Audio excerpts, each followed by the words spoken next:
John's heart needed a machine to beat. His angry neighbor Linda thought it was just a toy. One morning, she ripped the pacemaker from his chest with her bare hands. Blood poured out as John fell down, dying. Would anyone save him in time? Before watching full story, comment below from where you watching. Also like and subscribe for more stories. John was 60 years old. He lived in a small house on Green Street. John had a weak heart. 2 years ago, doctors put a pacemaker in his chest. The pacemaker was a small machine. It helped his heart beat properly. Without it, John would die. John was a good man. He helped his neighbors. He was always kind to everyone. He had a small garden behind his house. He grew tomatoes and roses there. Gardening made him happy. Next door lived a woman named Linda. Linda was the president of the neighborhood group. She made many rules for the area. She got angry when people did not follow her rules. Linda did not like John. She thought he was too quiet. One morning, John was working in his garden. He was planting new flowers. The sun was shining. It was a beautiful day. "Hey you!" Linda shouted from her yard. She walked toward John. Her face was red with anger. "Good morning, Linda," John said. He was always polite. "Don't talk to me," Linda said. "Your garden is too big. It goes past your property line. This is against our neighborhood rules." John looked at his garden. He was sure it was inside his property. "I think you are wrong, Linda. My garden is in my yard only." "Are you calling me a liar?" Linda screamed. She was very angry now. Other neighbors heard her shouting. Mrs. Brown came out of her house. Tom and his wife came to their front door. Everyone watched what was happening. "Please, Linda," John said quietly. "We can talk about this nicely. No need to shout." But Linda became more angry. She liked when people watched her. She wanted to show everyone that she was the boss. "You think you can ignore my rules?" Linda yelled. She pointed at John's chest. "I see you always touching your chest. What are you hiding there?" John's hand moved to his chest. The pacemaker was there under his skin. "Linda, please calm down." "What is under your shirt?" Linda demanded. "Show me now." "That is private," John said. He stepped back. His heart was beating faster now. Linda's eyes looked wild. She was beyond thinking clearly now. "If you won't show me, I will see myself." Linda grabbed John's shirt. She pulled it hard. The shirt tore a little. "Linda, stop," John said. He was scared now. Linda saw a small bump under John's skin. It was where the pacemaker was.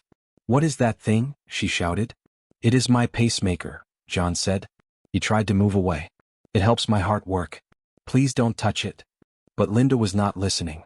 She was angry and crazy now. "A pacemaker? That looks like a toy to me. My children would like to play with that." Mrs. Brown started running toward them. "Linda, stop this right now." Tom also started coming to help. "Someone call the police," he shouted to his wife. But Linda had already decided what to do. She reached toward John's chest with her hands. "This toy should belong to my kids," Linda said. She was smiling in a mean way. John tried to run away, but Linda was faster. She grabbed at the pacemaker under his skin. Her nails dug into his chest. "No," John screamed. "Please. I need that to live." But Linda pulled harder. She went to the gym every day. She was strong. John was old and weak. The pain was terrible. John felt something breaking inside his chest. Blood started coming through his shirt. It hurt so much he could not think. "Linda, stop," Mrs. Brown yelled. She was running as fast as she could. Tom was also running to help. "Call 911, he yelled again. But Linda gave one big hard pull. John felt the pacemaker tear out from inside his chest. The pain was like fire in his body. Blood came out of the big wound. He fell down on the grass. Linda held the small medical device in her bloody hands. She was breathing hard. She was still smiling. "My kids will love playing with this," she said. "That is not a toy," Mrs. Brown screamed. She reached them first. "That is his pacemaker. You just killed him." Linda looked down at the device in her hands. Blood was all over her fingers. For the first time, she started to understand what she had done. John was lying on the ground. His face was turning white. He could not breathe well. "Help me," John whispered. "Can't breathe." His heart was trying to beat without the pacemaker. But his heart was too sick. It was failing fast. Mrs. Brown knelt down next to John. "Stay awake, John. Help is coming soon." Tom arrived and put his hands on the bleeding wound. "Where is that ambulance?" he yelled. Another neighbor was on the phone with 911. "We need help right now." A woman pulled a pacemaker out of a man's chest. Linda stood there frozen. She was still holding the bloody pacemaker. She was starting to realize she had done something very bad. Will he die? Linda asked in a small voice. What did you think would happen? Mrs. Brown shouted at her.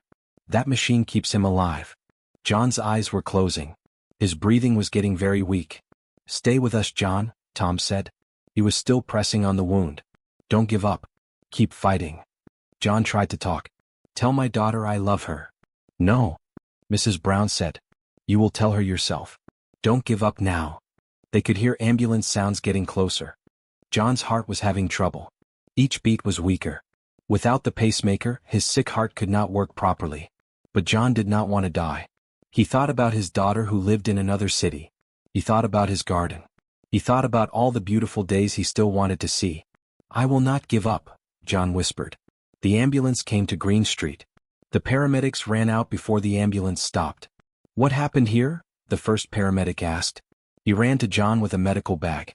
She pulled his pacemaker out. Mrs. Brown said. She pointed at Linda. The paramedic looked at Linda.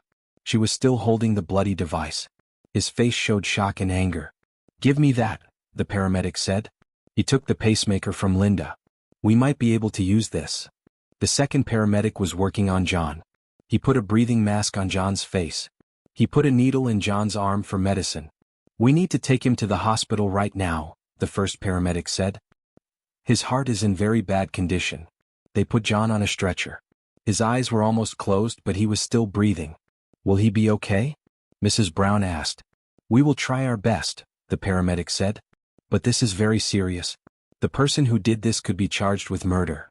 The ambulance left with loud sirens. Police cars came to Green Street. Linda finally fell down on the bloody grass. What did I do? She whispered. I did not know. I did not think. But it was too late to be sorry now. A police officer came to Linda and put handcuffs on her.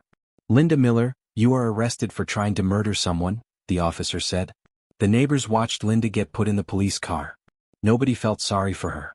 At the hospital, doctors worked hard to save John's life. They stopped the bleeding. They used machines to help his heart beat. Can you put the pacemaker back in? John asked. His voice was very weak. Your pacemaker is broken, the doctor said. But we have a new one. The surgery will be dangerous because you are very sick right now. But without it, you will die. I understand, John said. Please do the surgery. The surgery took 6 hours. John's daughter flew from another state to be with him. While John was in surgery, Linda was in jail. She finally understood that her anger had almost killed a good man. The neighborhood was changed forever. People realized Linda's behavior was very dangerous. They also realized they should have stopped her before this happened. 4 days later, John woke up in the hospital. His new pacemaker was working perfectly. He was weak but alive. Welcome back, his daughter said. She was holding his hand. My garden, John whispered. Who is taking care of my flowers? Mrs. Brown is watering them, his daughter said. She had tears in her eyes. All the neighbors are helping. When John came home 3 weeks later, his garden was more beautiful than before. The neighbors had planted new flowers. They put up a small sign that said, John's garden cared for by Green Street neighbors. Linda was sent to prison for 12 years for assault and attempted murder. She had a long time to think about what her anger had cost her. John lived for many more years. The neighbors became his good friends. His garden grew bigger and more beautiful every year.